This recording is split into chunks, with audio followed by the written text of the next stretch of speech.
Hello everyone, and welcome back to Final Fantasy VII. This is episode 5. Last time, we arrived at Calm, and Cloud gave us the story of 5 years ago. His experience in Nibelheim with Sephiroth. So, we now find ourselves venturing onwards. We need to pursue the trail of Sephiroth, but we need some leads. We need to figure out our next destination. How are we going to get everywhere? Maybe we should talk to some of the locals.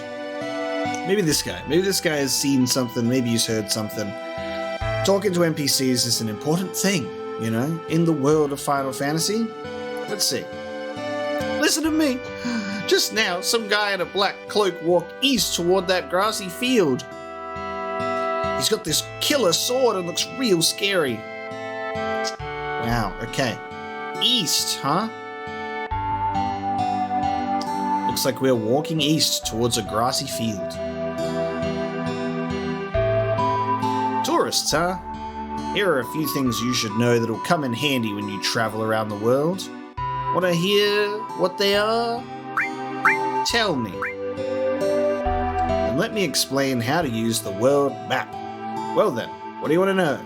Then you can see your camera angles, your map indicators, your operating the buttons, just basic how do you play video games type stuff. Ride things by pressing assist and get off by pressing cancel. This isn't so hard either. Alright, you can't dash on the world maps, make sure not to press cancel unless you want to get off. Remember this because chocobos will run away as soon as you get off them, so be careful. And if you're like me, and you're playing through Final Fantasy VII as a child for the first time, and you don't really understand the value of talking to NPCs, you might just capture a chocobo, and then you're like, I'm gonna just hop off for a sec, just to like train and get into some battles, and then you watch that chocobo just off it goes, never to be seen again. But that's okay. Bon voyage! Thanks to the Marco energy Shinra Inc. develops for us, everything's more convenient now. Okay, so we haven't actually got into any of the houses yet, so we're going to take a look around Calm before we proceed. This is a character that, if you have Barrett in your party, is very useful for if you're trying to increase his romance points specifically, but we do not, so we will do what we can.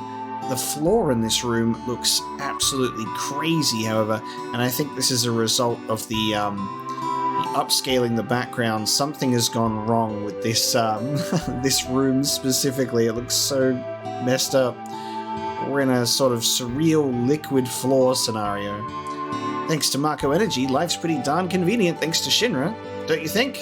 And then if you say you're full of it, you get a lot of plus points with Barrett if he's in your party. And you also will get plus points with other characters, just not as much. You're full of it! But I'd hate to think of what life would be like without Marco Energy. But it's so convenient. You know what, lady? For that, I'm going to rob you of your belongings. Marco Energy's made things a lot more convenient, but a lot of plants and animals have been disappearing at a rapid pace. I think the old life was better. Don't you think? Yeah. Maybe. Yeah, sure I'm right. You think so, don't you?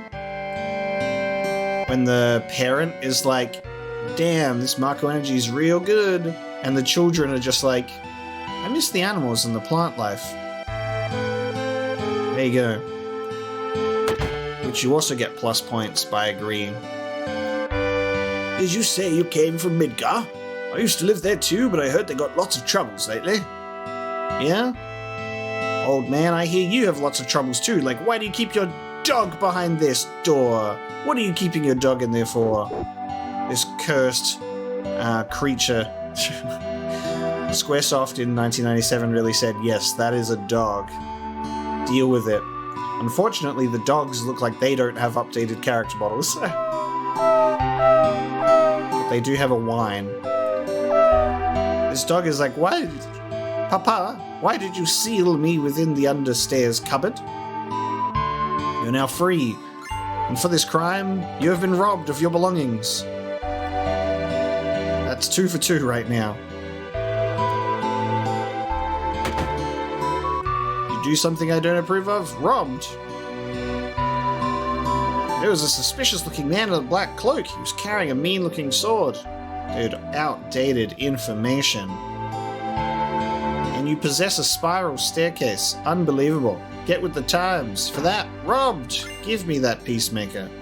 That literally will not be useful for 6,000 years, but, you know, we'll sit that in our inventory nice and tight until someone who utilizes a gun and not a gun arm comes along. When I grow up, I'm going to be a soldier. That's why I'm training hard now. My older brother's so stupid. He's so embarrassing I could just puke. Huh. Embarrassed of your sibling when you should be supportive? Robbed. Guard source. Give that to me. Bye. Now the sources are really sweet, and you will eventually be able to get to a point where you'll be able to just get a whole ton of them. It takes a lot of grinding to do so, but it's always a good idea to just get them and apply them to your characters regardless. Free stats, baby. Free stats. Let's have a look over here. Is it true that Shinra makes monsters? It's true. Yeah, well, either way, as long as we use the reactors, we can't stand up to Shinra. Complacency. Robbed! Another ether is mine. Stand up to your oppressors. I got my health and enough to eat. All's well. You see that now, old man. But we'll see. We will see. Alright, robbing complete. Let's have a look in here. Me? I used to work in a mine down south called Mithril Mine, but a while back monsters started appearing. Now after that, business went to pot, and now I spend the days here drinking. I heard terrorists bombed a Midgar reactor. There have been lots of dangerous accidents recently. I hate it. Just hate it.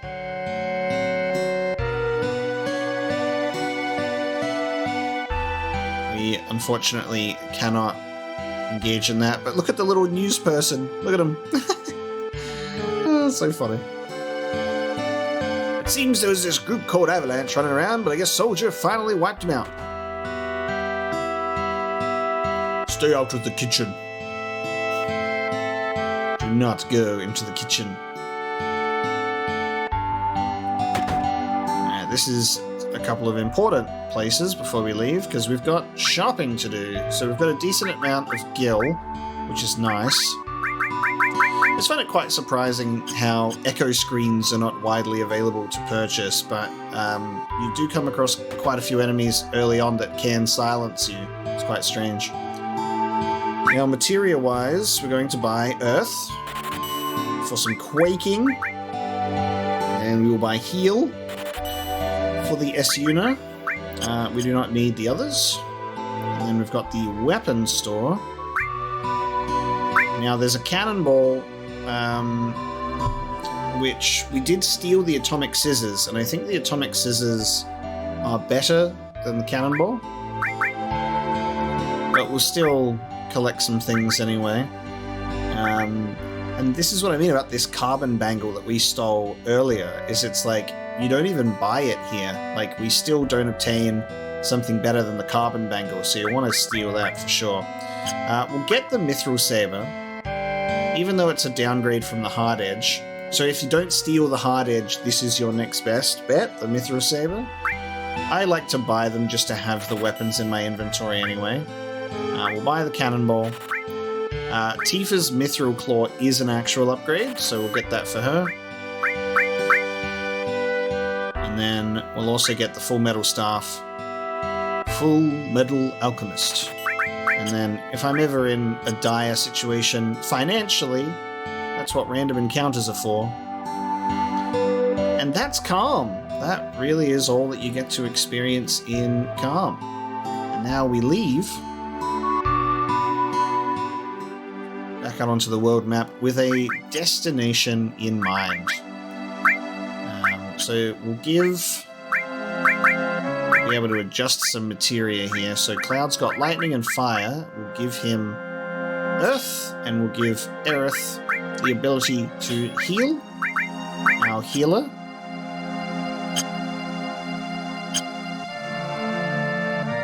run along. But yeah, usually my party that I would probably go for at this point in time is usually like a Barret and Tifa, or a Barret and Red 13. So yeah, the Atomic Scissors is a decent upgrade. So there you go, you get a couple of materia slots and 32 strength. The only thing that goes on there is you lose your long-range capabilities, because that is a melee weapon. A melee weapon. And I'm just removing the equipment from our characters here. Give them some better stuff, but then kick them out of the party, because I've got to apply that equipment to my team. So Carbon Bangle to Red 13.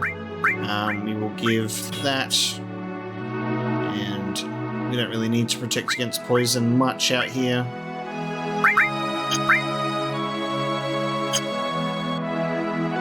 Wonderful. Onwards. So we're heading through the grasslands to the east, and I wonder what we'll find. There will be numerous random encounters along the way. I don't think that we have... We've got an enemy skill or two, I think, that we can grab.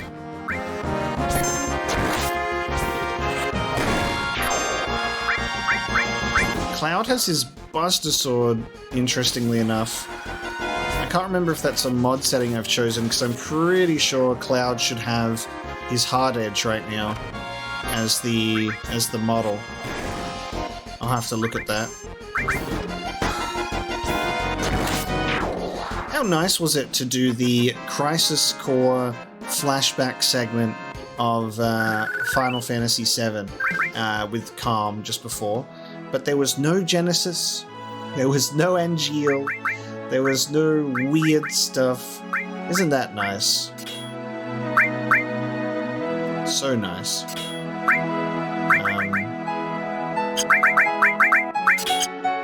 Yeah, there might be something wrong with the mod, because the Hard Edge is showing on Cloud's back, but not in battle. I've just realized that, so it doesn't bother me too much. What's this place, though? Wow. The Chocobo Ranch. Wark. Wark? I think we should just Wark, don't you think? I think Wark is probably a bit too aggressive.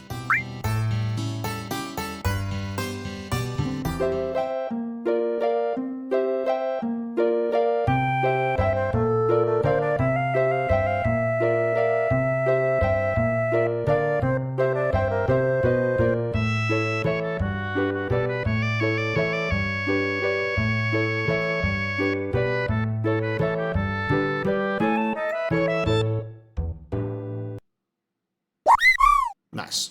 Wark. Receive Choco Mog Materia. There you go.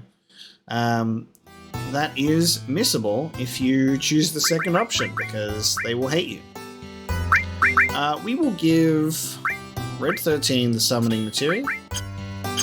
Our first summon, which is very, very different to the remake, because naturally they're like, well, if the remake's only in Midgar, what do we do about summons? So they decide to give you a select variety of them quite early on. Summons that don't come up for a long while yet, considering the first materia that we've gotten is Chocomog this far in. Thinking of crossing the marshes? Yeah. Then it'll probably be safer for you to get a Chocobo. That way you can zip through the marshes with the Chocobo. It's the only way to avoid being attacked by the Midgar Zolom. Midgar Zolom? It's a serpent-like creature over 30 feet tall.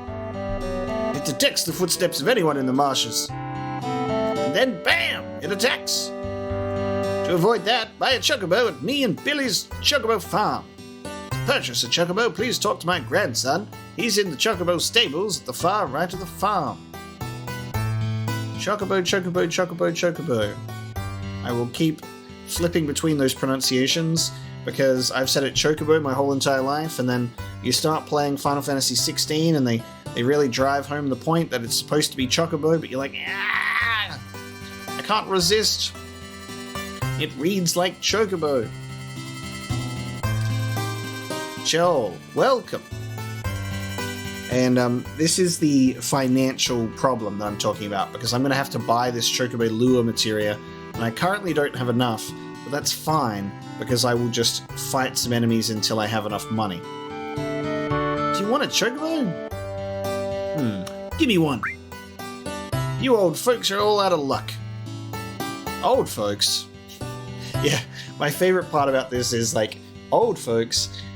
Cloud is 21 years old here.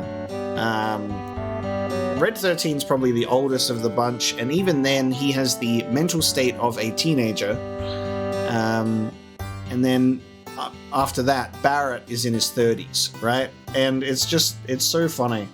Especially playing this game since I was a child, and like these characters being so much older and more adult than me, and then I'm now so much older than a lot of the characters here, and you just reflect on that. You're like, oh man, what was I doing when I was 21? I wasn't wielding a Buster Sword, taking on my corporate oppressors. What was going on? What was I doing? We're all out of Chocobos. I'm taking care of the ones out there for someone else. You know, if you really want a Chocobo, you should just go out and catch one. Want to know how to catch a Chocobo? Where are they? You see those claw prints out there? Wild Chocobos will appear in those areas. But if you don't have the Chocobo lure, they won't come out. They're very cautious by nature. Chocobo lure, you say? It's a type of materia which attracts Chocobos. If you equip this, they'll come to you, but without it, they won't appear. I used to think this was a scam as a kid. I thought I was being cheated. I was like, no, I'm going to find these Chocobos without you. Don't do that. He's telling the truth. Want to know how to catch a Chocobo? How do I catch one? A wild Chocobo always appears with other monsters, but you won't be able to catch it because of the monsters. That is why you must first defeat the monsters before you catch it. And then, wild Chocobos are really cautious. They'll run away from the smallest things, but if you use greens, they'll focus on them and won't run away. What else? Whatever you do, don't make Chocobos angry. They're usually calm, but if you get them angry, you'll get hurt. Oh, remember, once you get off a Chocobo, it'll escape. Alright, there you go. Well then, shall we get down to business? I'll sell you the Chocobo lore for 2,000 gil right now. And I cannot afford it. So we'll buy that in a second. But that is the most expensive item to come our way so far. And then stubborn old child me was like, I don't need that because I don't have enough money. And then I was like, Midgar Zolom, Midgar Schmolem, and then you just run all the way to the other side without it. Watch this. We're going to perform an absolute miracle here. And if you keep track of the Midgar Zolem's movements, this is the entry point, furthest entry point into the marshes. You go, let's have a look, see where he's bouncing around there. Look at him go, look at that. And then we run, and then you sprint, and you get all the way to the end without the Midgar Zolem even catching you. First try. So I would like to tell you that that is how I crossed the marshes as a kid. Because I didn't have enough money for the Chocobo lure materia, and I decided to try and get Chocobos, and they weren't appearing. And so I then embarked across the marshes. And so you can make it across without the Chocobo.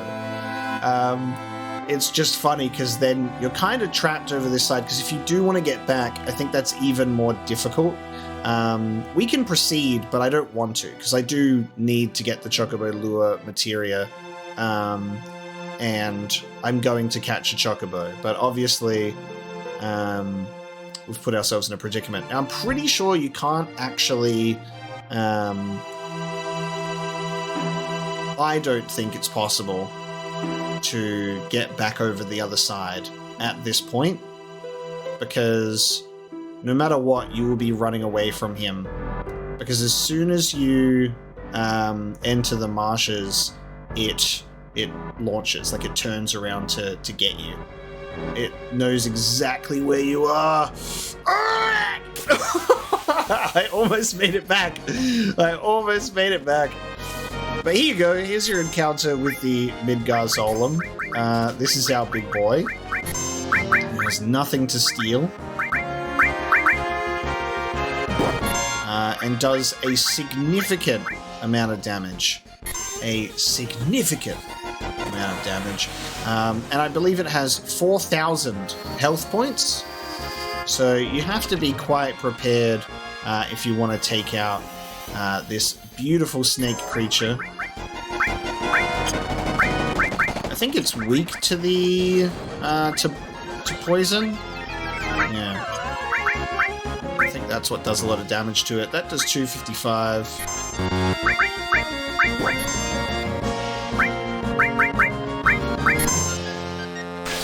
Cure everybody. Yeah, welcome to the most challenging fight in Final Fantasy VII thus far, because it is supposed to be avoided. You are met with a unstoppable force here. And this is the moment that you don't want to attack this this creature. It's very angry. It's going to kill you in one hit. Yeah, if you hit it at this point, it's going to respond. And it will respond with this. Oh, it didn't respond with that. Okay. Never mind. I thought it was going to respond with a very specific attack, but it did not. Where is it? Oh, never mind. Alright, Aerith's now dead. As you can see, this is kind of what you could expect for this fight. You can put up a valiant fight at the beginning, throw your heavy attacks at it, but then it's also going to do this. Bye! It kicks people out of your party. Cloud is unscathed at this point, which is quite alarming. I doubt I'd be able to do it with just the two of us. There you go, that's a nice little 432. And I don't think cross-slash works on this creature, sadly. I don't think it can get paralyzed. I might be wrong. Yeah, it does not get paralyzed.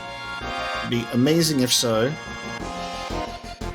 And also something that's quite unique about the Midgar Zolom, when you do fight it and lose, is you're not hit with a game over screen, which you usually get when your entire party is massacred. What happens instead is it says, and let that be a lesson to you, and it kicks you out to where you last were on the Marshes. And because the last point that we were at was this side, we are now permanently over this side. And because our team is dead, we are left with only Red 13. But if Red 13 dies here, we will be given the game over, because that's sort of like the really crucial element is you can't get hit with a game over because technically a party member is still alive. They were just removed from the party. And now, game over. So it's a really interesting point that it's like the Midgar Zolom gives you a little warning and allows you to survive, just heavily injured. I love this game over screen so much. You always have to show the game over screen at least once, right? I love the fact that it's a film reel that's just been like cut short. I think that's so cool. There's so many screens of this game that you don't see very often, and then it's just very nostalgic to look back at those. So there you go. That is the Midgar Zolom, and that is also crossing the marshes if you do so dare, if you are brave enough. It is possible. You don't have to get a Chocobo, but highly recommended. So I'm going to just save up some money right now, and then we will get that Chocobo lure. Alright, we have returned. I have enough gil to purchase the Chocobo lure. In our battles of grinding for some money, we did learn a new enemy skill. There is these little like squirrel-looking things that look like they've dug a hole in the ground. So kind of like a beaver, but they look like a squirrel. It's Final Fantasy. And they teach you the L4 Suicide enemy skill. Kind of wish that you could like go into the enemy skill in this menu and it tell you what it's all about, but yes, L4 Suicide. And there's another one that we can get here, I believe. It does involve our dear Chocobo friend. So let's buy the Chocobo lure. Thanks! Wouldn't hurt to buy some greens either. Oh, how fast a Chocobo will finish eating depends what type of greens you feed them. So we're going to just go for the basic, the tried and true, the Geisel greens. I do believe that you are able to catch one with the lower tier greens. You do not want to be throwing around the Mimit greens right now. Nobody's like throwing around copious amounts of 1500 gil. We'll buy a couple of the cracker greens as well at the vegetable store, and we can embark on our Chocobo journey. We're also not going to try and get the first Chocobo that we encounter, because I'm trying to remember this correctly. It's been a little while. Chocobos have an ability called Choco Buckle, and I cannot remember if it is one where they will attack you with it if you attack them, or whether there's another method of achieving it through manipulate materia or otherwise. So can't remember. So the first Chocobo we are going to attack, sadly. First try, there it is. And Cloud has the enemy skill materia on, so we are going to have him attack. Yeah. And it's gonna walk. Oh, run away. Okay. So yeah, because it said if you attack it or you piss it off, like it will hurt you. Maybe you have to deal a significant amount of damage. I'm trying to remember how to actually get it. As you can see, Cloud actually has his correct sword model on now. What I didn't realize is there was actually a section within the battle model mod where you can actually choose it to have Cloud's Buster Sword as always selected. Like it's always the visual style. But I've elected to keep it immersive. The weapon we are wielding is the weapon we'll be using, which will be shown on screen. But we're going to capture a Chocobo now. Maybe we'll just go for the capture. I think the Choco Buckle ability will come up later. So give him some greens, and then we want to get to attacking as quickly as possible. Now, you can't obviously do you can't do attacks that target multiple characters, because that will not work.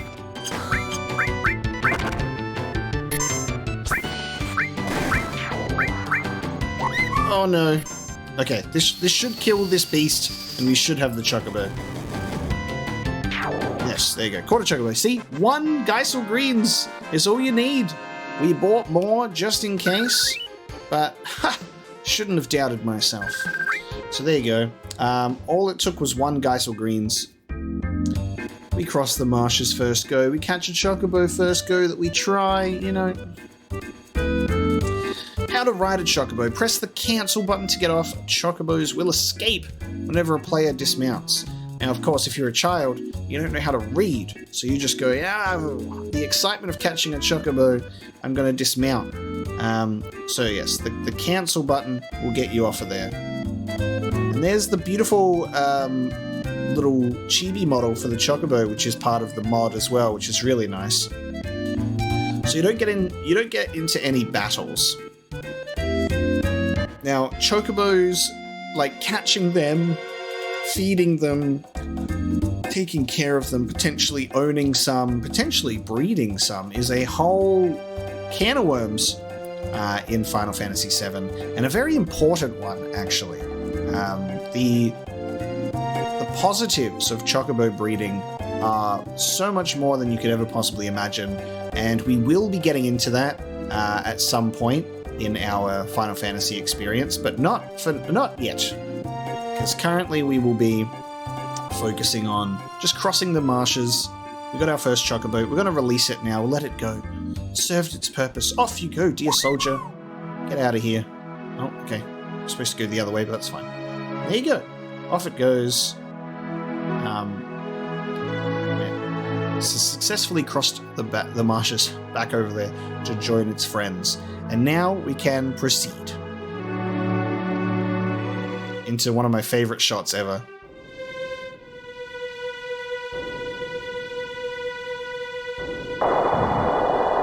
Did Sephiroth do this? The thunder cracking in the background and the lightning flashing and the Midgar Zolom impaled is so memorable. I am so curious how they're going to handle this in the remake, because this only makes me think of, was there 2 Midgar Zoloms? Did Sephiroth kill, like, the other one's girlfriend, and that's why he's super aggressive and he's just killing us? We'll have to go back and fight the Midgar Zolom later, because it does have the beta enemy skill as well, but that is way too powerful for us at this point. But there you go, we've got the creepy music, and did Sephiroth do this? It's a power that we should respect. Our enemy is someone that could do this? I kind of really wish that the full party was here for this so you could talk and get all of their reactions together. There you go. So you have a little scripted sequence, and then you can move into the Mithril Mine. We got some new music as well, which is of course interrupted by the battle theme. So many unique new enemies coming out for us to play with. Let's see the L4 suicide in action. Here you go.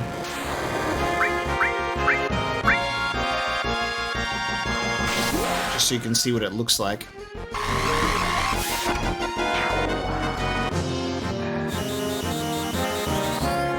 Bunch of wires on the ground, and then blow them all up. There you go. Really, really useful right there. As you can see, did a very significant amount of damage to all of our enemies. Very good. I think it only does damage if their total health is divisible by 4, if I remember correctly. And there we just learned a very good enemy skill. We've got Flamethrower. So we can be grateful that they chose to do that for Cloud.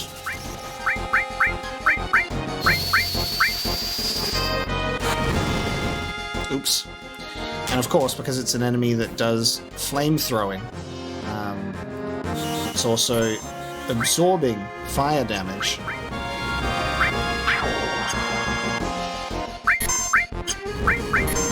I'm not sure what I can steal from this person, but I think it's good. Yeah, just an ether.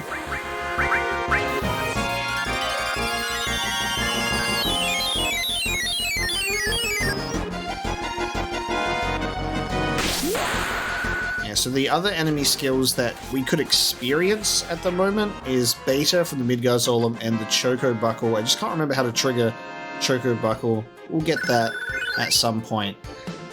We got a new limit break for Cloud. That was the perfect timing. So the way that we unlock limit breaks in Final Fantasy VII is you use the first one 8 times, then you get the second one, and then you have to kill 80 enemies. Cloud has to deliver the killing blow to then achieve the next level. So that's awesome. So we just got Flamethrower and Blade Beam Blade Beam's awesome. And there is a materia in here which you do not want to miss, because this is crucial, is the long-range materia. And what's really good about this is this will allow you to put like the melee weapon, like Atomic Scissors, on Barrett without sacrificing his long-range capabilities if you want. But realistically now, anyone can enjoy the same attack power even from the back row. So what you want to be doing in that sense is changing the order. This is something that I think gets slept on a lot of the time, is with how order works, you can set your characters further back. They'll take less damage, but they'll deal less damage as a result. But with long-range materia, it doesn't matter. So we can actually stick Cloud in the back. He'll take less damage now, and with the long-range materia, will not suffer any consequences, which is good.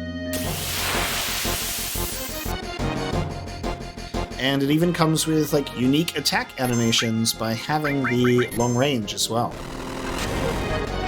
Again, just really bizarre character designs here. Look at these monsters.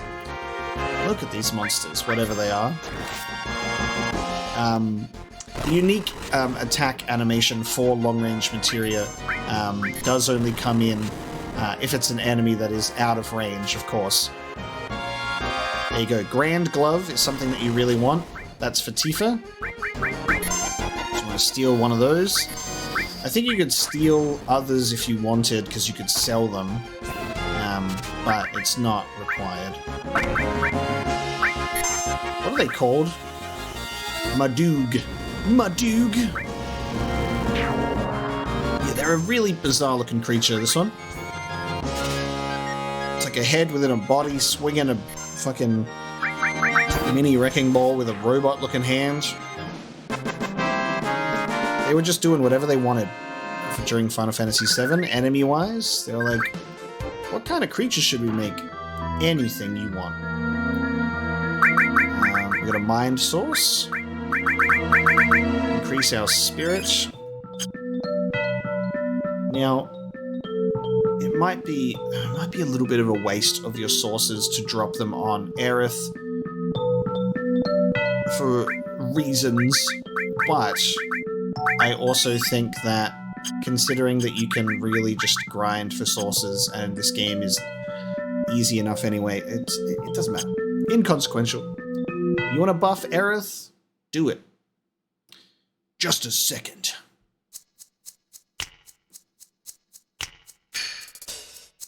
I hoped I'd never see you again.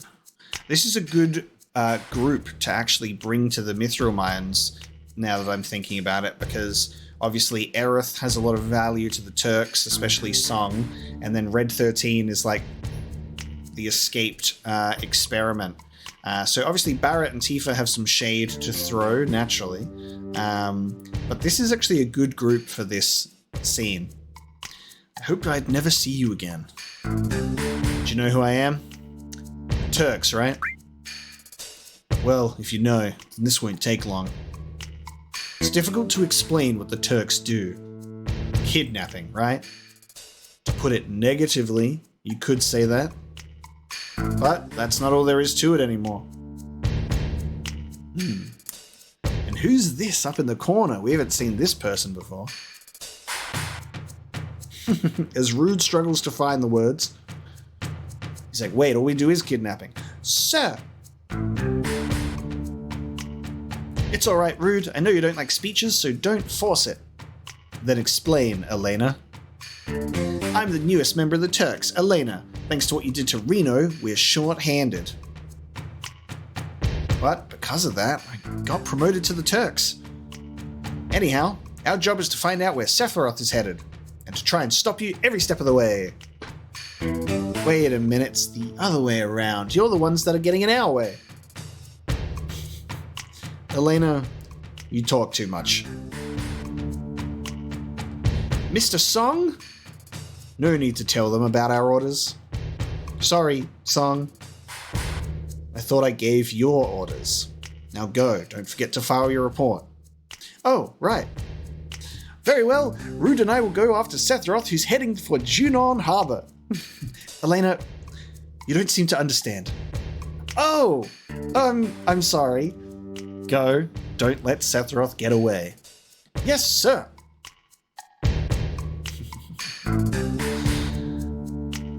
Reno said he wanted to see you after the injuries you gave him healed. Now, this is actually very kind of interesting and topical because, unfortunately, the Japanese voice actor for Reno in Final Fantasy VII Remake passed away. And Japan don't really enjoy recasting roles a lot of the time. They will usually actually retire characters unless it's something that's incredibly massive. And it's happened before, like with Frieza's voice actor. I think it was Frieza's voice actor. I know that Frieza's English voice actor has also passed away too, but I can't remember if it's a Japanese one. Xehanort from Kingdom Hearts actually had both the English and Japanese voice actors pass away, and they did recast, but also the role was getting retired anyway with that sort of story coming to a close. And Reno's voice actor passed, and they have recasted, but they weren't able to do it during the development time of Rebirth. They weren't able to do it in time. So unfortunately, Reno does have some involvement in the next game, but a heavily reduced role due to the lack of recasting in time. So the original voice actor did voice Reno quite a bit from what he could do, but then, cut short really sadly. But he'll apparently have an increased role in the third part of the remake as a result. And I think that kind of, with this story element, you can make that work because of the injuries that he sustained from the plate fight. So it's like he wants to see you after the injuries you gave him healed. He wants to show his affection for you all with a new weapon. So we'll see Reno again. He wants revenge. Well then. Aerith, long time no see. Looks like you're safe from the Shinra for a while now that Sephiroth reappeared. What are you saying? That I should be grateful to Sephiroth? No. I won't be seeing much of you, so take care. Strange, hearing that from you. Well then, stay out of Shinra's way. So that's a unique interaction that can take place if you have Aerith in your party. If you have anyone else, obviously he'll ask about Aerith, and then I think he offers to leave a message or something. It's like, tell her something, but otherwise he just goes like, is Aerith with you, or something like that. You can have a unique interaction with the pair of them. And that's the Mithril Mines. And again, every time I play the original Final Fantasy VII and we think about the remake and their ability to expand on areas and just give you a lot more of them, I think that the Mithril Mine is going to be super exciting because there's all of these locations that in the original game, it's like just one or two screens that you go through and then you're already through and you kind of just move on. And I think that the remake trilogy gives a really good opportunity for these locations to just get so much more out of them. And this moment where you leave the mines and you enter out into the beautiful open world, I think is going to be so incredible. Looking forward to that tremendously. Now, Junon Harbor is our destination. But what's this mysterious monolithic looking thing with a bird on it in the distance? This doesn't look like a harbor, but we should check it out anyway, right? What is this? We've been fighting the Shinra on this battlefield for a long time. We've still settled in for a long war with them. Could you spare some time and help us fight them? We don't want to sound pushy, so if you're busy with something, why don't you finish that first? Where's Junon? Let's see, head north along the coast, keep going a ways and you'll run into Junon. Be alert because it sits in the shadows of a small hill. And this is something that's really funny, is I think I skipped over Fort Condor when I was a kid. Or I just didn't go there first and I was trying to look for Junon Harbor. this information would have been crucial. I was looking around this world map forever. I was like, where the hell is this place? So we've got directions for Junon, and we are going to head into Fort Condor, because of course we are. But there's something that we're going to do first. And it's, you know, a little missable encounter. We're going to run into these bushes for no discernible reason. I just feel a sudden urge to go and play in the woods. And who knows what will happen. Who knows what you can find when you decide to play in the woods, but we're going to run around here for a while. It may or may not yield us some nice results. The good thing is our group has a lot of attacks that affect groups. So when we encounter a lot of enemies that just relentlessly grand spark you, we can efficiently deal with them.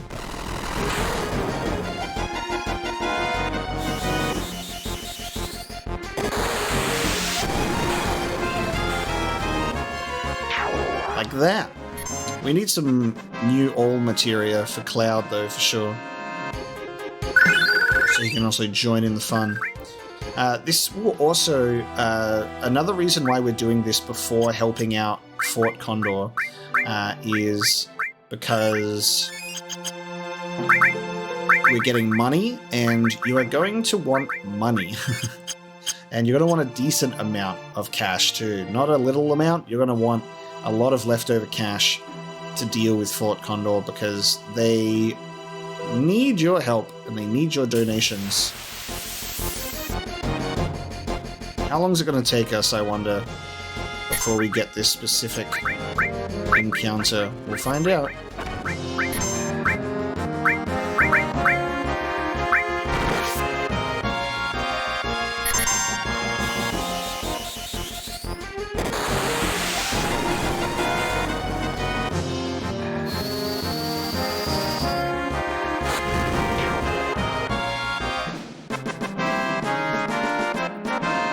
Nicest way to deal with your groups. That's our first materia level up. There you go. So we have a level up of the all materia. So that will now allow us to cast all fire a total of 2 times. So it's very useful to think about your materia growth. It's something you really want to keep in mind. Also, even in that sort of idea, you kind of want to keep materia equipped, because it will just, even if you don't really actively use it, it will level up in the background. And Chocobo Lore does have a luck +1 at least, but I'll put that on too. But yes, all is going to be very important. We've almost got another one leveling up. And it can help you sort of determine, well, if I can cast a spell twice, what is my most valuable spell? Usually that would probably be being able to heal your own party multiple times in a row, outside of Healing Wind. I think that's always a good option. But we do have another all materia close to leveling up with Aerith, so I might not have to. And while we were grinding for Gil, we unlocked Aerith's next level limit break, which is Seal Evil, which is silence and paralyze on a whole group, which is very useful for your for a whole entire group here. If you just want to put a pause to their endless attacks, because they're pretty strong. They work well in a group.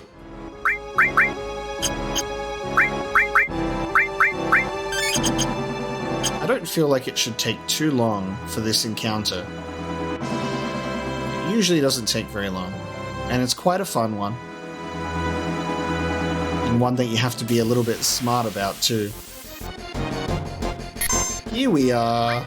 We found her. We found Yuffie. I mean, we found Mystery Ninja, who looks a lot like this character that we know called Yuffie. Here she is, Mystery Ninja. Nothing to steal from the Materia Thief. Here she is.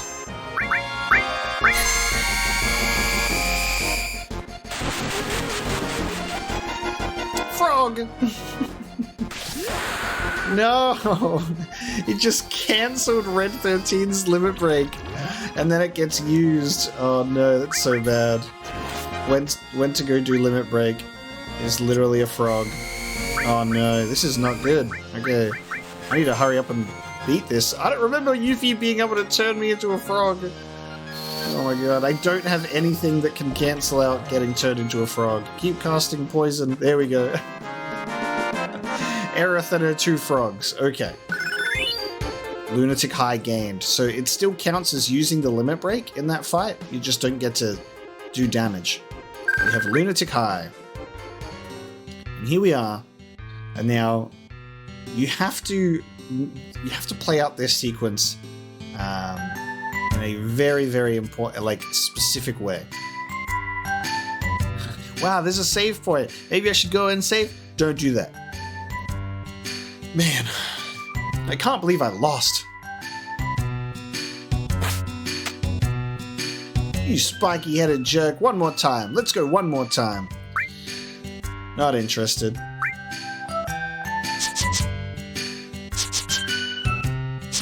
Thinking of running away? Stay and fight. Fight, I said.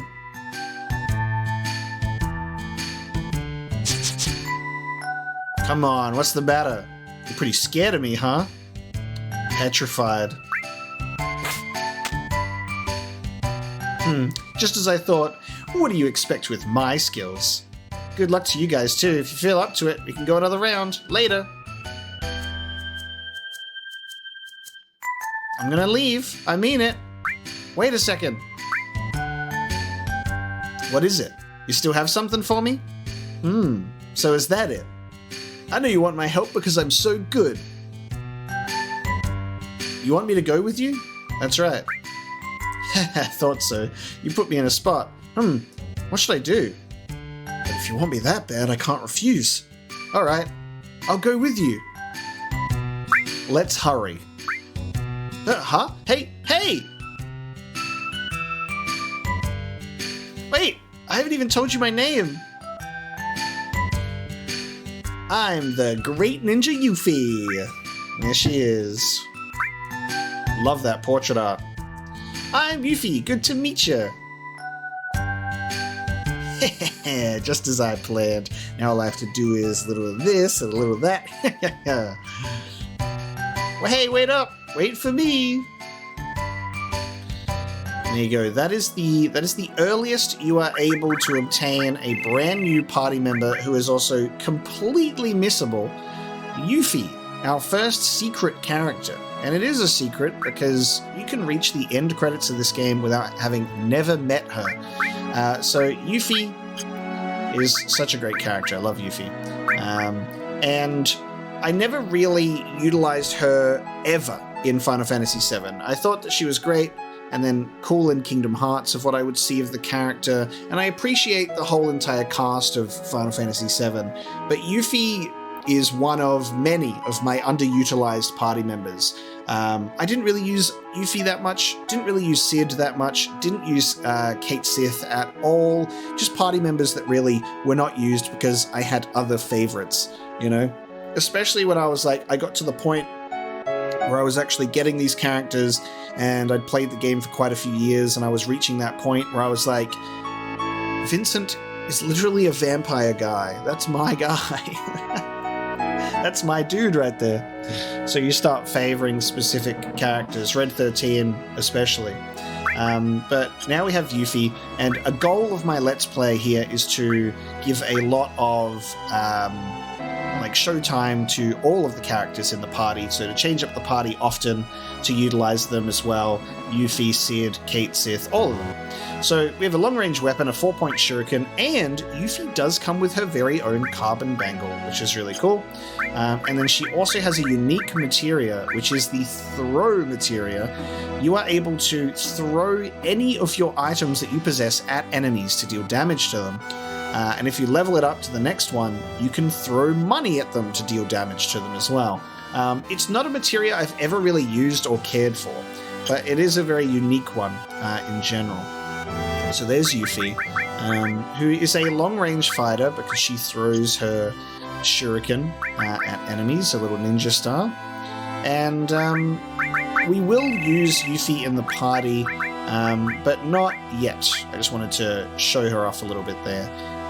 And there's a lot to actually do with her character in this game as well, if you look in the right places. So there is our Yuffie recruitment segment.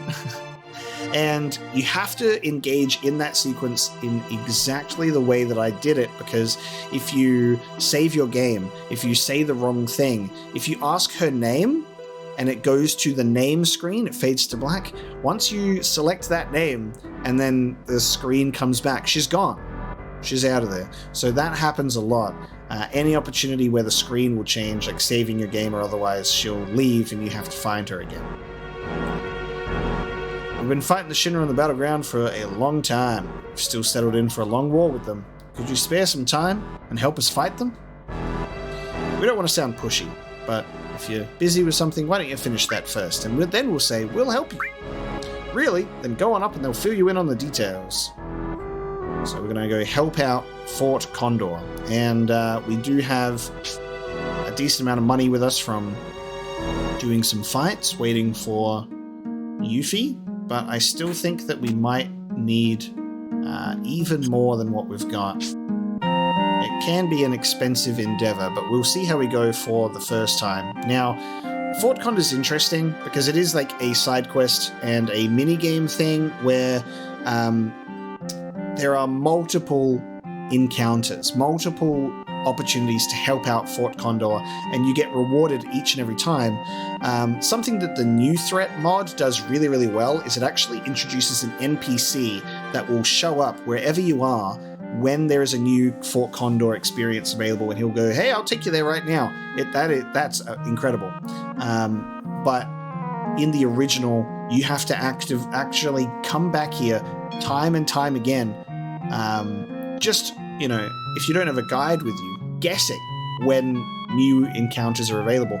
There's even situations where there will be a new battle available here, and then you do one thing, and then there's a new battle available again. And if you do the one thing first, you lose out on one of those battles. It's really kind of bizarre. So if you talk to these people up here, because there's an item store, they're like, sorry, can't help you. We're using everything we have for ourselves. Can't sell you anything. So that is some missable dialogue from these characters. If you be like, hey, and they're like, no, sorry, we don't know you. Because you got to talk to this guy first. Now that is something I never thought anyone would climb up here. Your eyes are different. Well, anyhow, any minute now, this will be a battlefield against Shinra. You better get down before you get involved. What do you mean, a battlefield? The Shinra. It appears you have a problem with Shinra too. After all, you climbed up here. Why not listen to what I have to say for a moment? I guess so. Do you know what's on the top of this mountain? A huge bird? The reactor and the Condor. That's right, and that mountain is a Condor and a reactor. It seems that Shinra doesn't like the idea of having a Condor on top of the reactor. Why? It's not very logical. It seems there's some type of special materia in the reactor above us, and because the Condor came, the Shinra rushed troops here. The military wants to get the Condor and all the villagers off this mountain. The Condor is now warming its egg, which hatches only once every few years. We would like to protect the Condor from being harmed. New lives. We must protect the Condor egg, right? So, to protect the egg, are you going to protect the reactor? Unfortunately, we don't have the ability to fight Shinra ourselves. That's why we have hired soldiers to help us. As our sponsor, you can help us with a contribution or by fighting alongside of us. What do you think? You want to join us in our fight? Cloud, why are you still worrying about it? You decide what we're going to do. Alright. Yes, let's do our best. Right, let me lend a hand too. Usually I'm used to having Barrett in our party for that one, because Barrett is very passionate about the subject, naturally. So it's good to have Barrett in your party for that one. Let's rest, okay? Let's get some rest. Luckily, we have 6 beds here. Yes, we have 6 party members currently.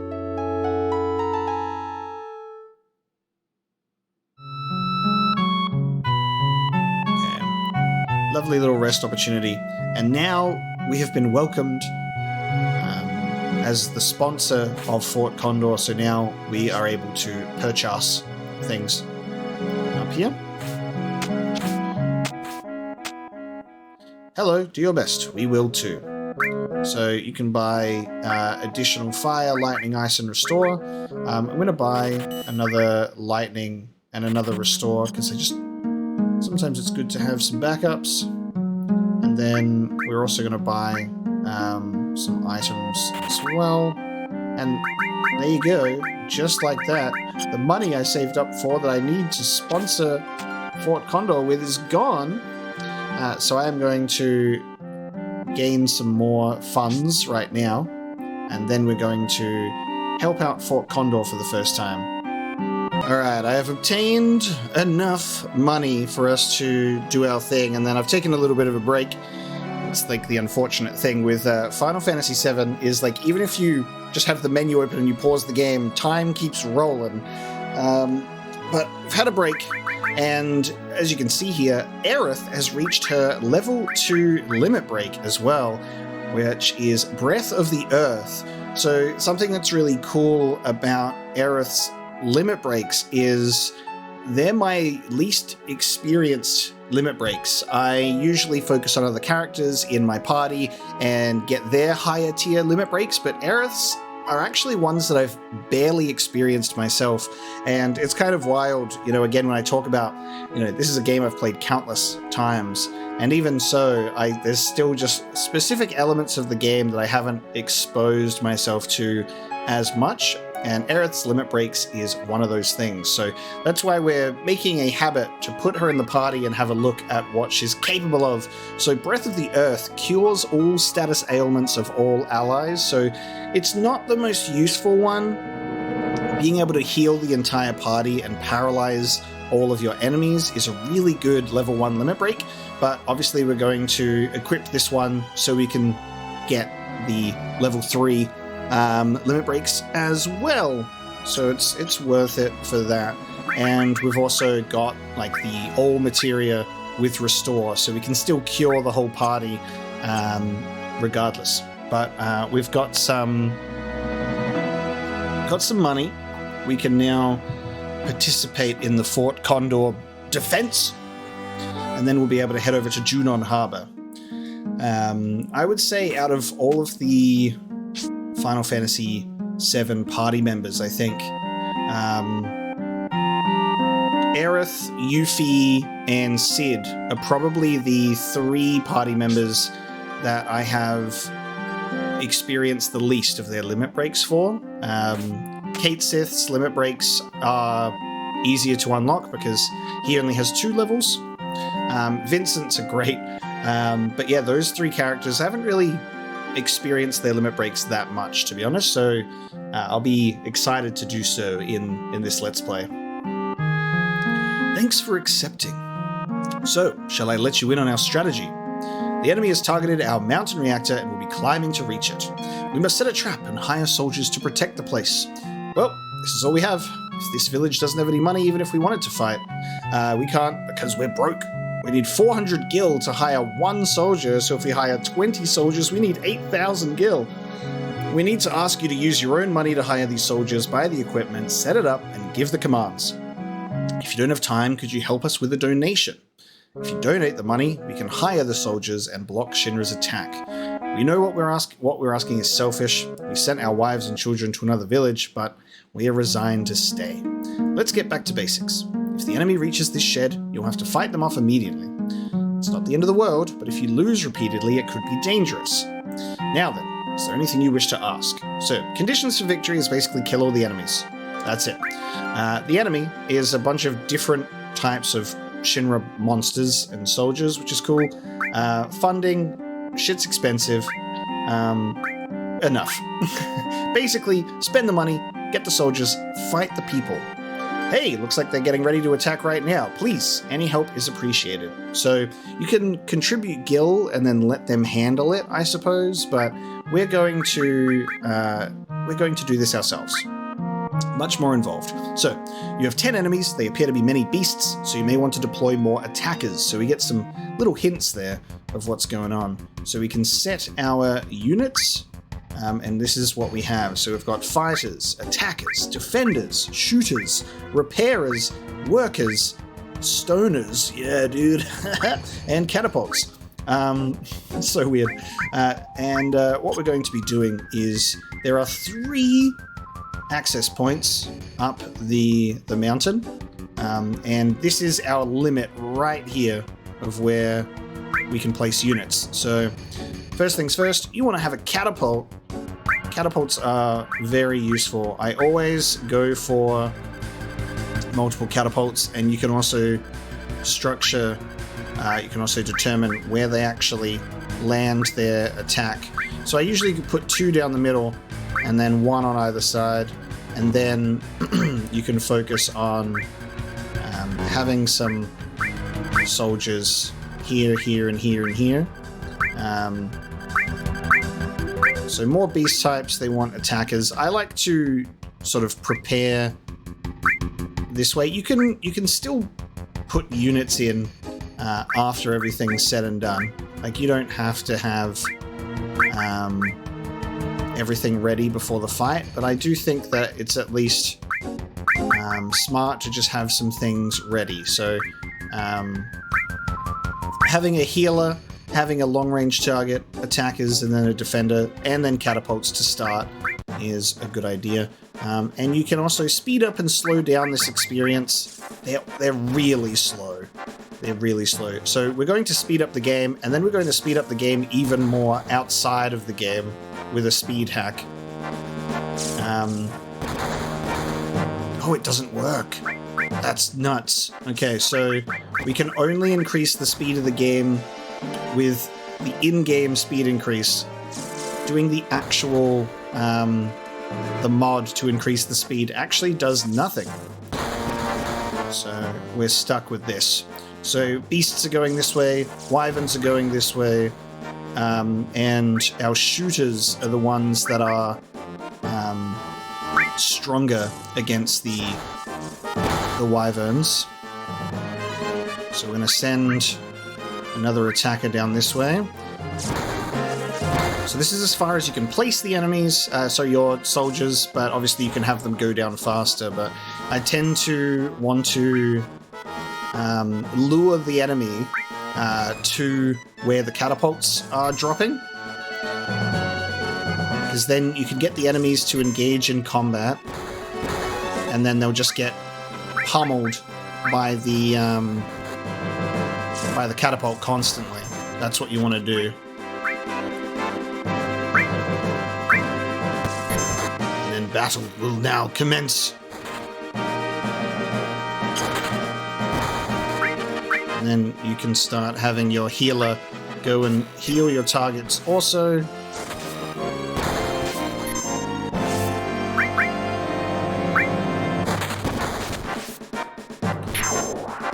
And then you can watch them start doing what they're doing. As you can see, it's all going swimmingly. I'm going to send a shooter over this way to deal with the wyvern. And there's the boss monster. That's Big Boy. That is the final one. So we've already kind of, like, we've bought more than we needed to, but just for at least the first battle, it's cool to at least show off what we're capable of here. The defender is the obvious last line of defense here.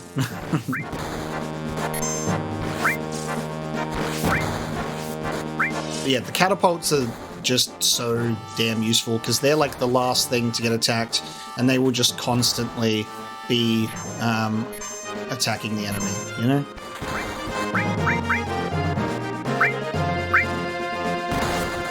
There's no downsides. And the Goliath will come right down the middle. So that way you can essentially just send everybody here. Down the middle. This is obviously the easiest one to do, because it's the first battle.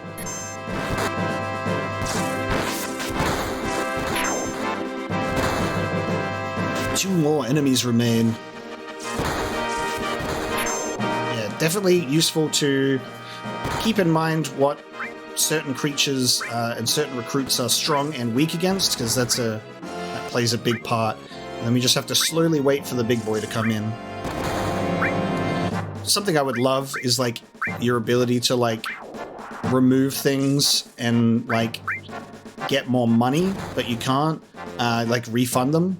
I shouldn't have removed that one, because I think with the leftover soldiers, you actually do get some money back.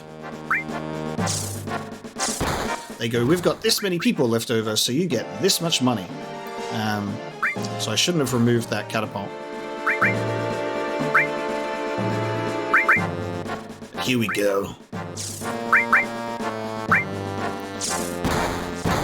So we're almost at the point where the catapult will start doing some damage. There you go. And then just have everything attack it.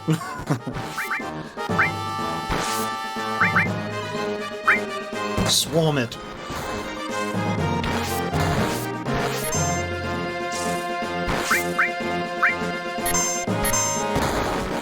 So you can just watch it just get eviscerated. There you go. Hold at the enemy attack. So we suffered one loss, pretty much.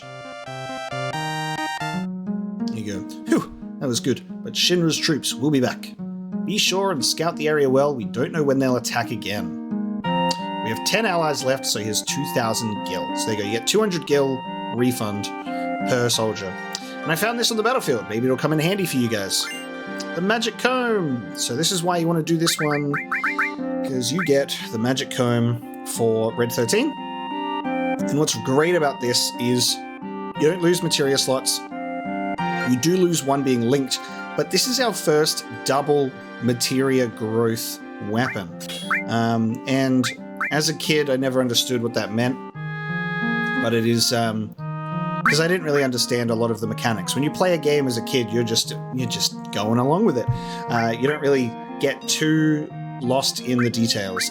However, at this point in time, with double materia growth, it's so damn useful. So we want to change our materia arrangement as a result, because now what we can do is we can give specific materia to our other characters. We're like, Red 13 is the only one with double. We'll start getting other doubles soon, but it's important to give him certain things. So what we're going to do is give him a cure materia. We'll give him the one that's closest to leveling up. And I'll have Aerith with all and lightning instead. Red can continue to level up ice. We have fire 2 already, so we've actually leveled up that one up, which is great because that is very powerful.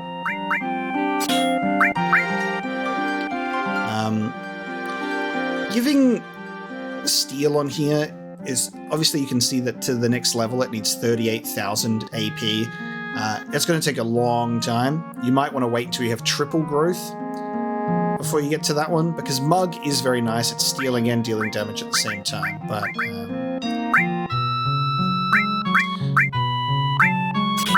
so I think we'll have him have steel, and then we're going to also give him I would say we'll give him lightning as well, but we'll give him the one that is set to level up soon. So cure, ice, and lightning. You can level up like Chocobo and stuff, which allows you to use the summon more times. It kind of runs the same as the all materia. It's kind of a similar thing. But I think that's what we'll stick with for now. So we'll give Aerith the enemy skill. And it's just a way of being efficient with leveling up your materia. Now, A lot of the other fights that you can do at the Fort Condor are just kind of for generic items, like you'll get high potions, ethers, X potions, stuff like that. There's only a couple where you actually want to show up because you'll end up getting like weapons for characters and stuff like that you can miss. So we won't be doing every single Fort Condor battle in the world, but we will also help out where we're able. But yes, something I was talking about in terms of the frequency of the battles is there's one when you arrive to Junon, and then there's another when you get into the water at Junon with Priscilla, but before you actually leave, it's like a battle shows up there, and then you go all the way back to Fort Condor, and then you go all the way back to Junon. So it's just a bit of a headache, and I don't think it's personally worth the trouble.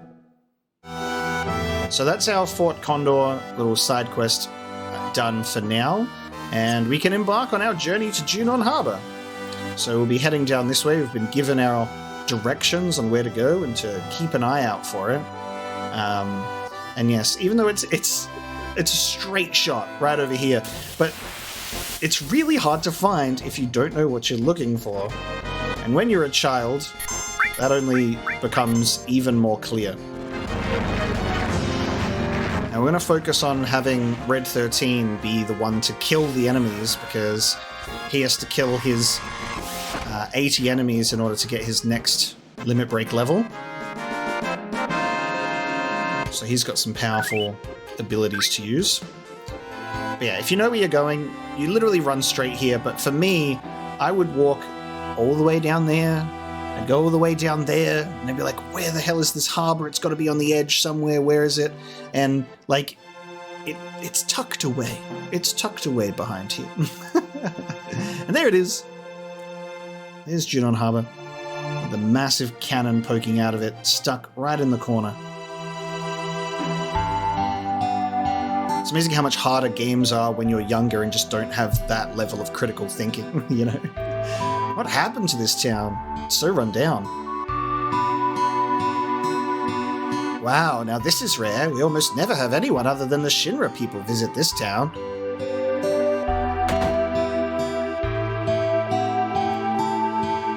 If you see a weapon you want, you'd better buy it.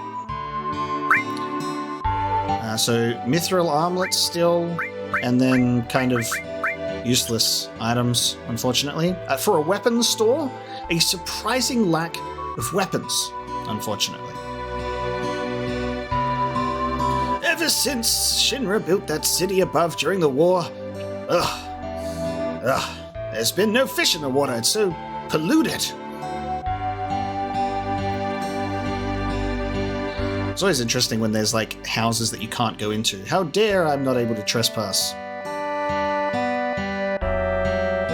I love Junon Harbor. Cannot wait to see it in its full glory of the remake, where I can actually like pan my camera up and look at things. Like, that's the biggest change that was mind-blowing when you go through Midgar for the first time in the remake, is you're like panning up and you can see the plate above you. Like, it's just honestly ridiculous being able to see the scale of it in comparison to the fixed pre-rendered backgrounds. As much as I love them, being able to actually see what was going on around you, crazy.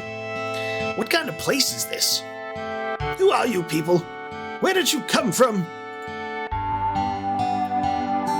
Do you see a man with a black cape? I've never seen that fella before.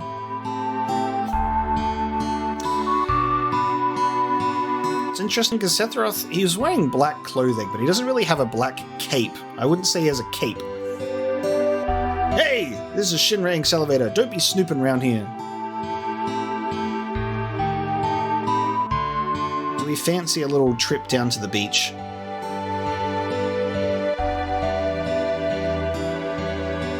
I always loved how this water looks. Such a nice color. Hey, Mr. Dolphin! Oh, shit. Oh, you know what? I haven't actually... Oh, man. My name is Priscilla. Now you say it. Hold on. Fuck. I forget that this throws us right in, and I haven't even prepared myself yet. I don't think anyone has the long-range materia on, so this is a huge issue. And I don't have Barrett in the party. I might have to reload. Who are you guys? Are you members of Shinra Inc.? Nope.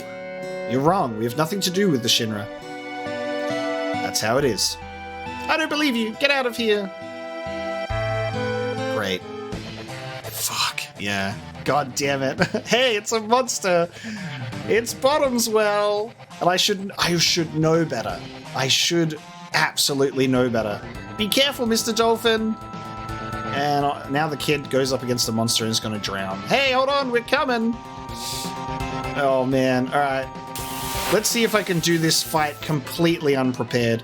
Remember when I was like, hey, that long-range materia, you're going to really need it. This is what I was talking about. And I forgot that going down to the beach instantly triggers it. You have no opportunity to change your party before this fight. I kind of wish that it prompted you to do so.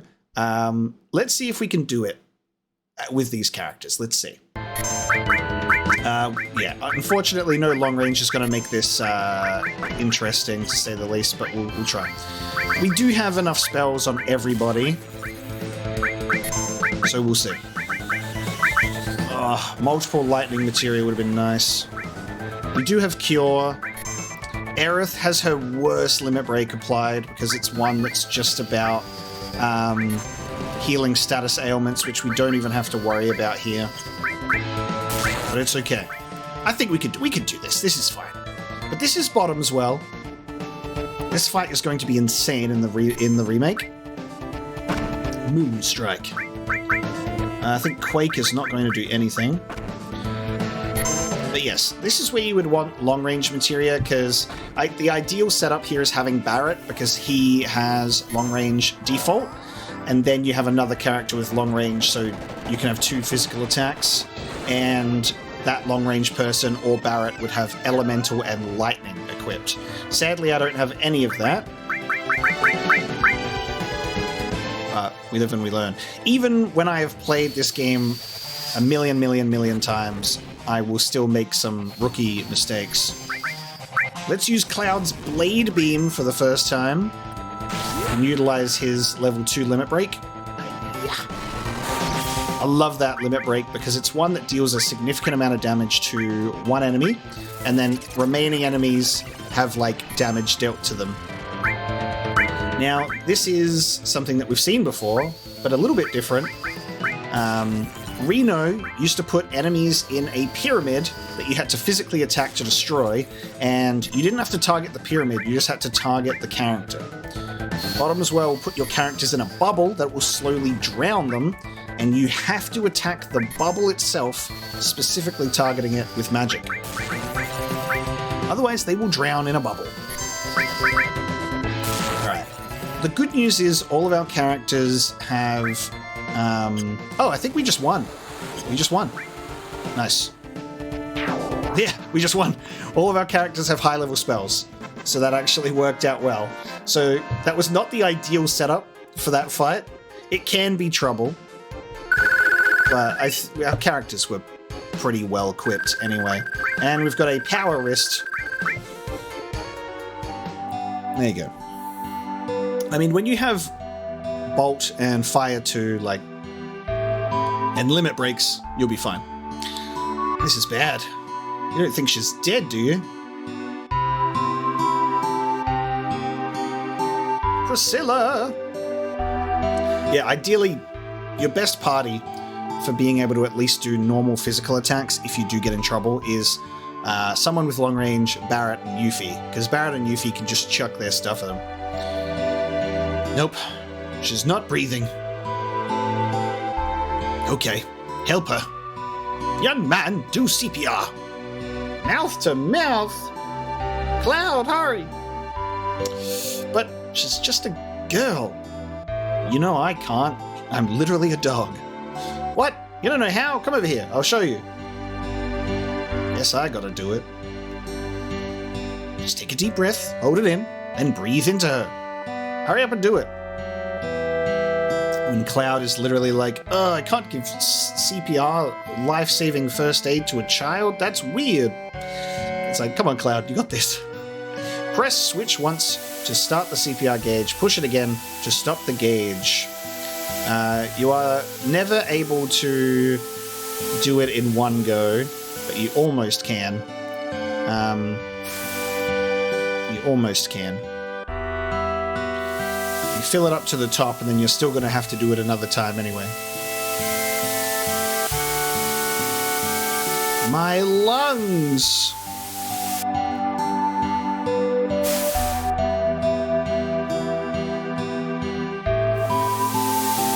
I wonder how this CPR minigame's going to be in the Rebirth. They'll turn it into a fully fledged mission. How to give CPR as Cloud. It's like the pull-up minigame from the first game. You're going to press circle, square, triangle consecutively to breathe.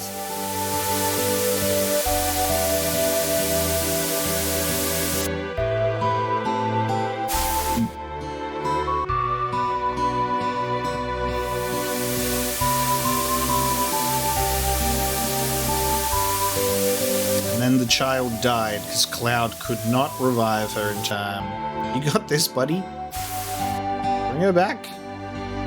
God, I don't remember it taking this long.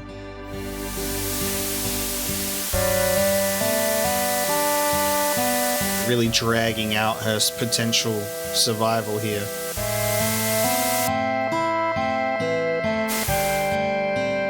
There we go. Hey, Priscilla, you alright?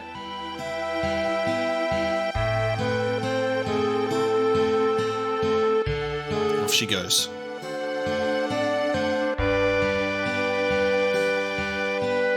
Okay. I think we handled ourselves pretty well there. Sorry, Cloud. Priscilla needs to rest for a while. I guess we should rest too, right? Hey, come in for a while.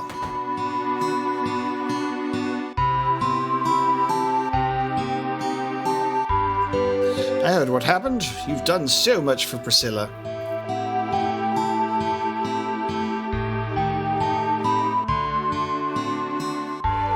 You all must be tired. If you want to get some rest, stay here.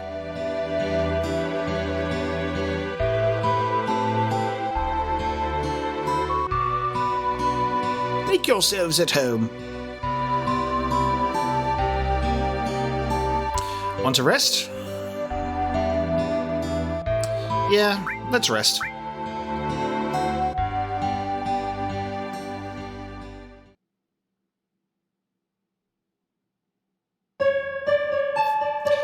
Into the spooky stuff.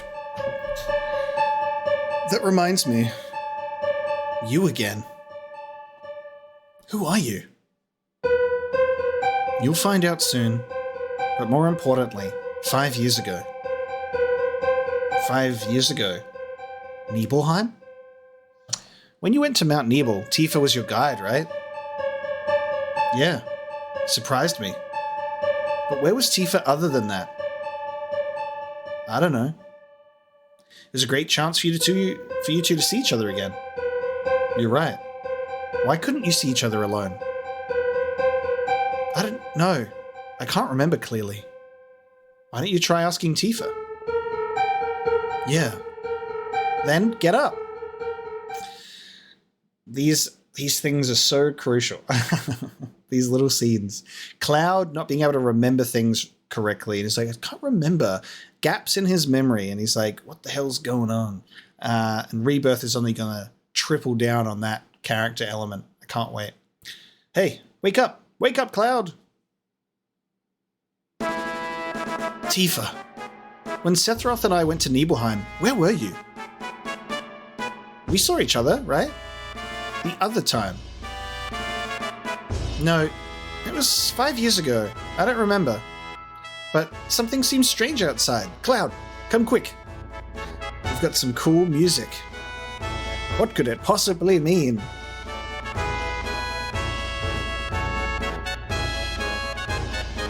For For the past few decades, the only thing I've been hearing about is the Shinra. I miss the times when we used to talk about only fish. What's going on, gang? The whole crew's here. I heard that girl regained consciousness.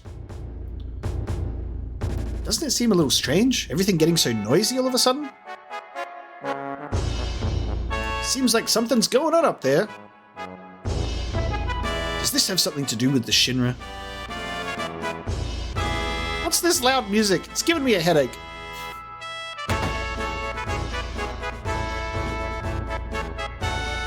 Are you alright now? Thanks for helping.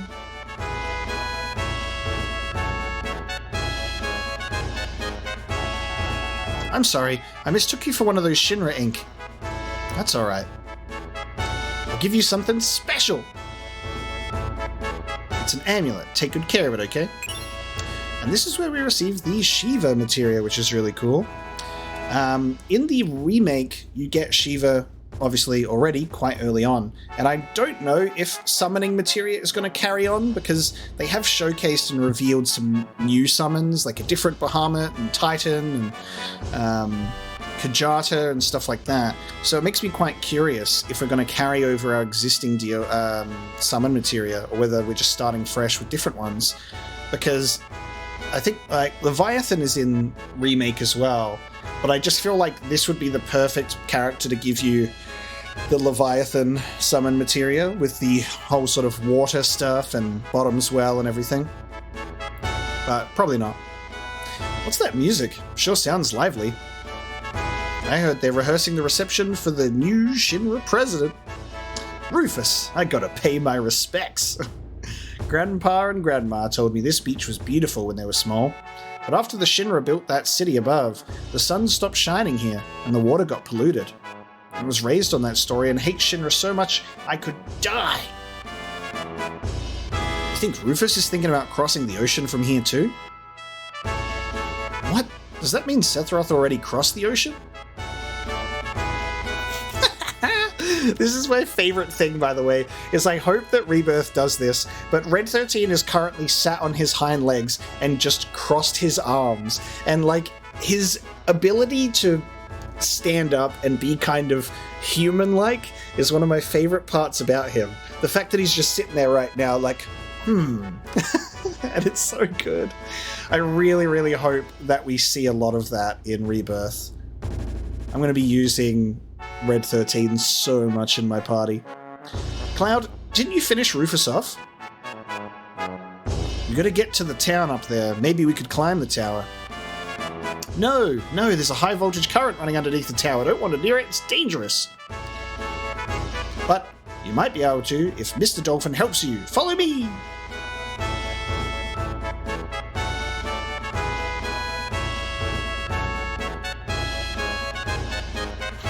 High voltage tower. I guess this means Cloud will have to do it. Yeah, better leave it to Cloud. We're counting on you, Cloud. Hey! Wait a second! And then our characters just go off to talk with other people.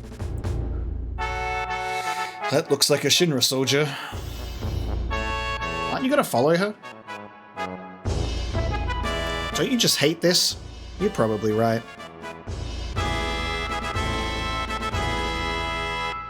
Yeah, I'd like to take a good look at the new president of Shinra Inc. Alright, so it's just us for the time being. We have Shiva materia now, so we're going to pop Shiva on. And just trying to think with my brain about what's happening. I don't think I have to worry about anything equipment-wise at this point in time, so I think we're actually fine. There is a Fort Condor battle, but we will persevere without it. For now, we must ride a dolphin. Wait a minute. Beep.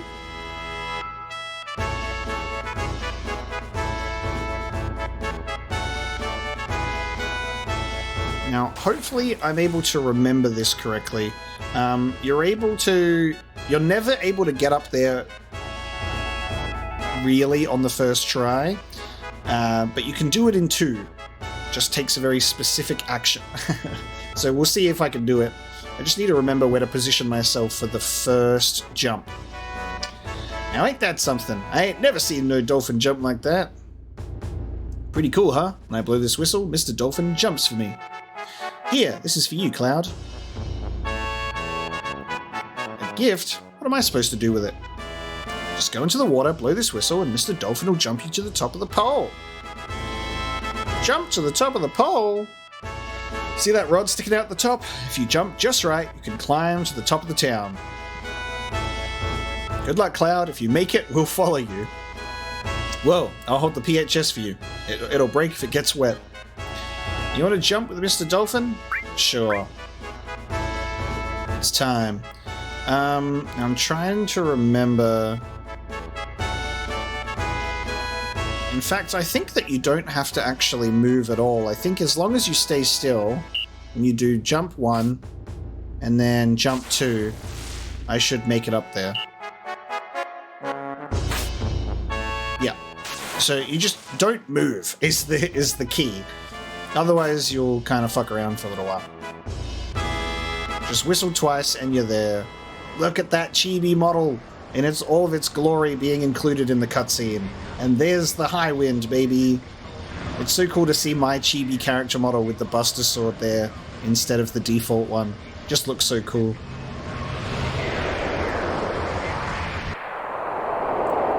This is one of my favorite pre-rendered backgrounds. It's so good. And it's kind of funny, right? Because, like, this was one of the marketing material, like, promo images, not this specifically, but the high wind with Aerith looking at it, because she's like, I want to go on that thing. And it's so interesting, because Aerith never is shown in a scene here.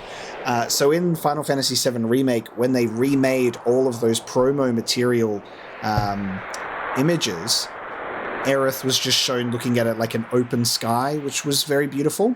And now they've been able to show her looking at the high wind in the Rebirth marketing images, which is really smart. I love that shot, though, seeing the airship.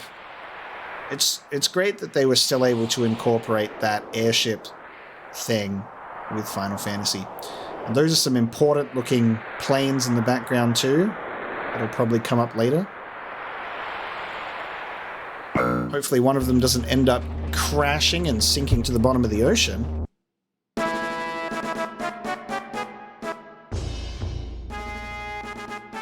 Alright, in we go. The new president! He's here! He's here! Hey! Ho! Hurry! Hurry! Hey! You're still dressed like that? Come here! Now this will forever confuse me. This is hilarious to me, because Cloud is wearing a soldier uniform, right? Like, he's above the Shinra soldiers. He is wearing a soldier uniform. And a guard comes up to a soldier and goes, "You're still wearing that? Come here," like as if he's in some sort of casual dress. And I feel like that's something that the game kind of casually overlooks, is Cloud is constantly wearing a soldier uniform, like, which blends in quite well in Shinra settings. And I'm quite unsure how Rebirth is going to handle it. We have seen a little bit of Cloud being in a Shinra soldier uniform still, because I think that's kind of a crucial part of how fun this segment is the disguise thing. But I wonder if they'll specifically address the fact that he is wearing a soldier uniform. You know, it's weird. Here, get in the room.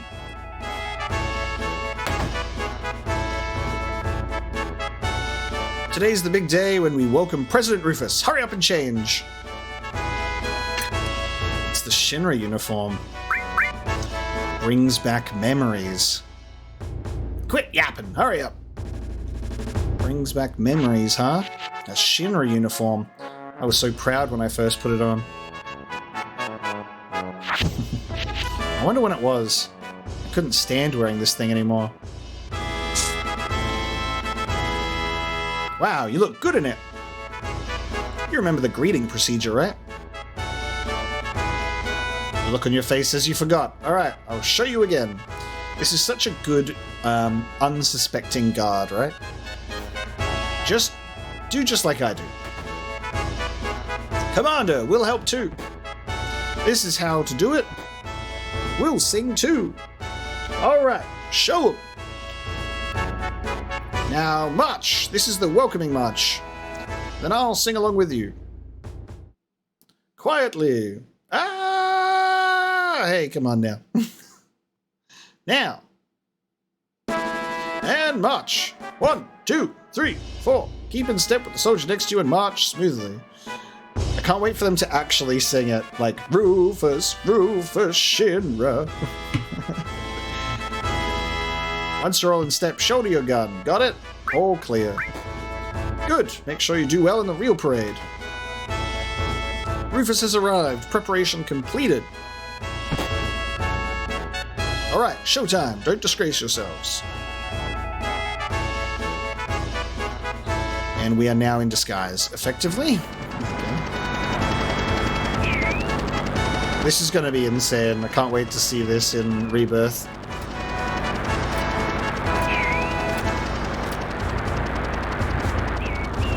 Let the welcome parade begin.